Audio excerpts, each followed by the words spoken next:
Saudara pendengar di segenap penjuru tanah air, selamat bergabung dengan Lumen Indonesia.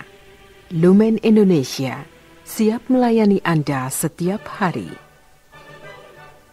Saudara terkasih, marilah kita bersatu dalam Tuhan kita Yesus Kristus yang tidak berubah dahulu, sekarang, dan selama-lamanya. Allah Sang Maha Rahim mengasihi dan menerima sebagaimana adanya kita. Allah Bapa kita di surga senantiasa bersedia menolong, menghibur dalam menghadapi segala permasalahan hidup sehari-hari.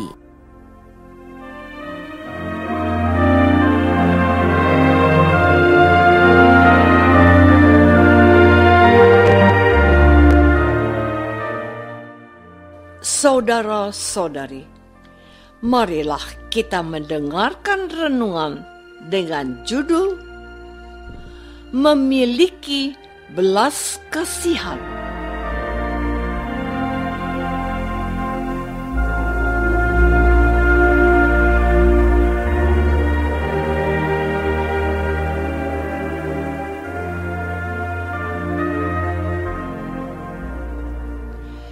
Yang berdasarkan pada Injil Lukas bab 10 ayat 29 dan 37. Tetapi untuk membenarkan dirinya orang itu berkata kepada Yesus, "Dan siapakah sesamaku manusia?" Jawab orang itu, "Orang yang telah menunjukkan belas kasihan kepadanya."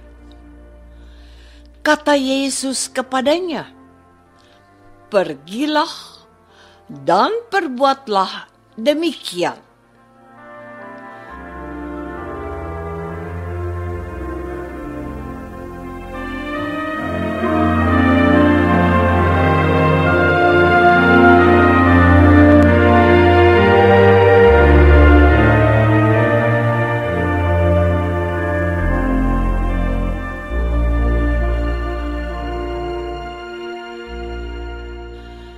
Dalam nama Bapa dan Putra dan Roh Kudus. Amin. Saudara-saudari terkasih dalam nama Tuhan Yesus Kristus. Bacaan Injil pada hari ini menceritakan kisah seorang Samaria yang baik hati. Kisah tentang seorang Samaria yang baik hati merupakan salah satu kisah yang menarik dalam Injil Lukas. Diceritakan bahwa ada seorang yang turun dari Yerusalem ke Yerikho. Ia jatuh ke tangan penyamun-penyamun yang bukan saja merampoknya habis-habisan, tetapi yang juga memukulnya, dan yang sesudah itu pergi, meninggalkannya setengah mati. Kebetulan ada seorang imam turun melalui jalan itu. Ia melihat orang itu, tetapi ia melewatinya dari seberang jalan. Demikian juga seorang Lewi datang ke tempat itu. Ketika ia melihat orang itu, ia melewatinya dari seberang jalan. Lalu datang seorang Samaria yang sedang dalam perjalanan ke tempat itu. Dan ketika orang Samaria melihat orang itu, tergeraklah hatinya untuk belas kasihan. Lalu ia pergi kepadanya dan membalut luka-lukanya. Sesudah ia menyirami dengan minyak dan anggur. Kemudian ia menaikkan orang itu ke atas keledai tunggangannya sendiri, lalu membawanya ke tempat penginapan serta merawatnya.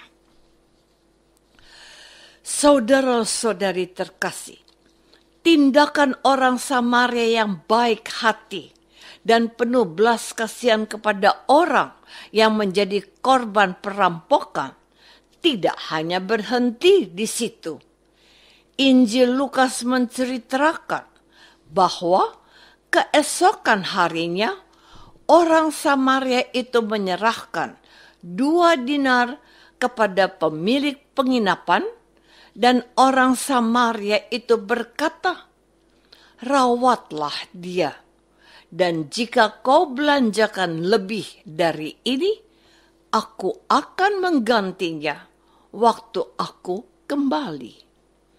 Kemudian Yesus bertanya kepada ahli Taurat yang hendak mencobai Yesus, "Siapakah di antara ketiga orang ini menurut pendapatmu adalah sesama manusia dari orang yang jatuh ke tangan penyamun itu?"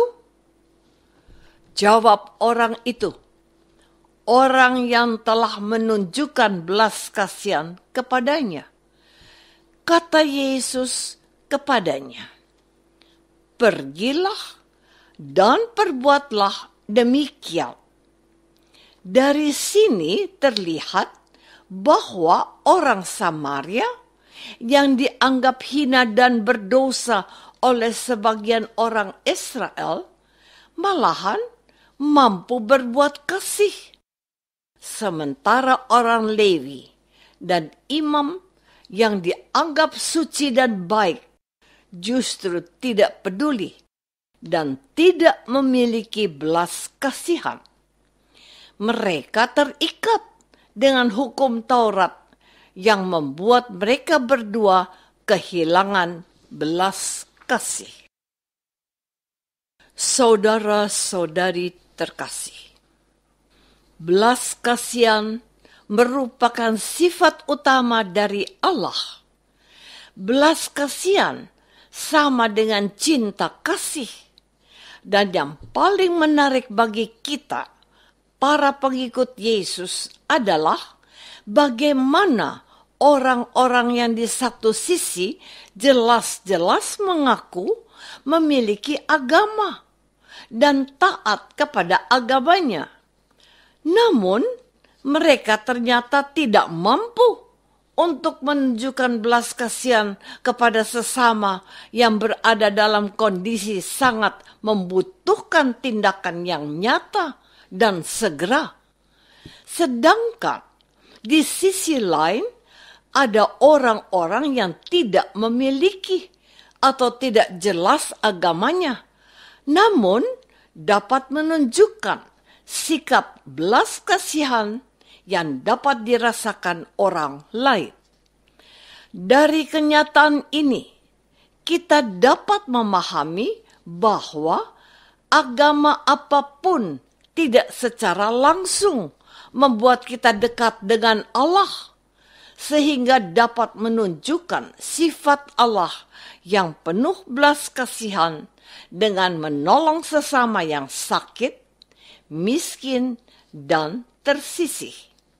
Sebab yang sering terjadi adalah bahwa kita hanya mementingkan ibadat atau doa. Kita lupa bahwa doa atau ibadat yang baik dan benar sesungguhnya membawa kita untuk berbuat kasih bagi sesama. Agama menjadi sia-sia manakala umatnya hanya sibuk berdoa, namun tidak mau berbagi dan berkorban. Saudara-saudari terkasih, setiap orang pada dasarnya memiliki sifat belas kasihan. Bahkan bukan cuma kita manusia, binatang saja termasuk yang ganas dan buas, namun memiliki sifat belas kasihan kepada sesamanya. Kita mendengar cerita-cerita tentang binatang yang malahan mampu menolong manusia yang berada dalam masalah dan bahaya. Contoh, ada anjing dan rela mati demi menyelamatkan tuannya dari bahaya. Demikian pula ikan lumba-lumba yang sering menolong manusia yang tenggelam di lautan lepas. Ini terjadi karena sesungguhnya kebaikan dan sifat belas kasihan Allah sudah ada dalam diri setiap makhluk hidup. Apalagi manusia yang jelas-jelas merupakan ciptaan Allah yang tertinggi. Namun, kadang terjadi bahwa manusia tidak mampu menunjukkan belas kasih Allah kepada sesama. Sebab bisa terjadi bahwa kita umat Katolik dan umat Kristen lebih sibuk dengan urusan kita masing-masing. Pada saat kita sibuk dengan urusan kita masing-masing, sifat belas kasihan Allah itu menjadi sulit untuk tumbuh dan berkembang. Akibatnya, sifat belas kasihan yang kita miliki lama-kelamaan memudar dan bahkan hilang ditutup oleh sifat egoisme kita.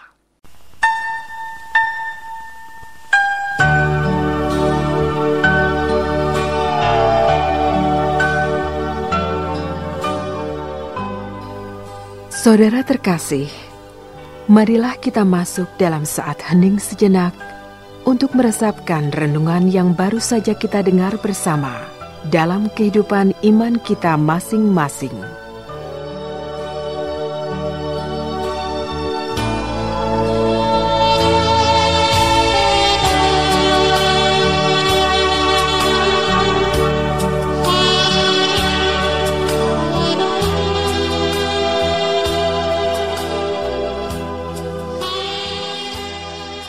Apakah kita sudah berusaha untuk memancarkan kasih Allah dengan mengembangkan sifat belas kasihan yang ada dalam diri kita?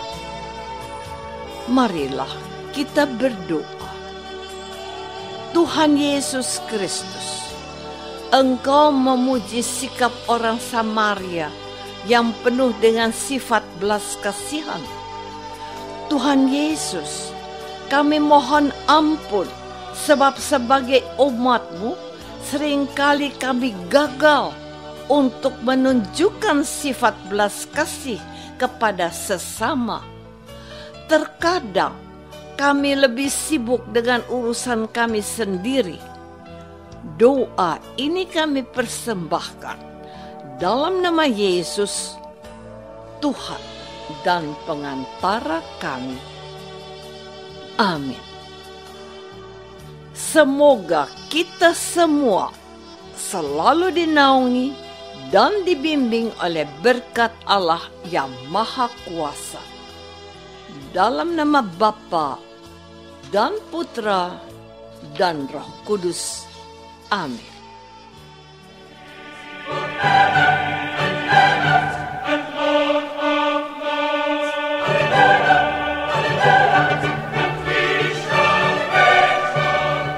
Dengan penuh kasih dan sukacita, Lumen Indonesia mengundang saudara-saudara seiman di segenap penjuru tanah air.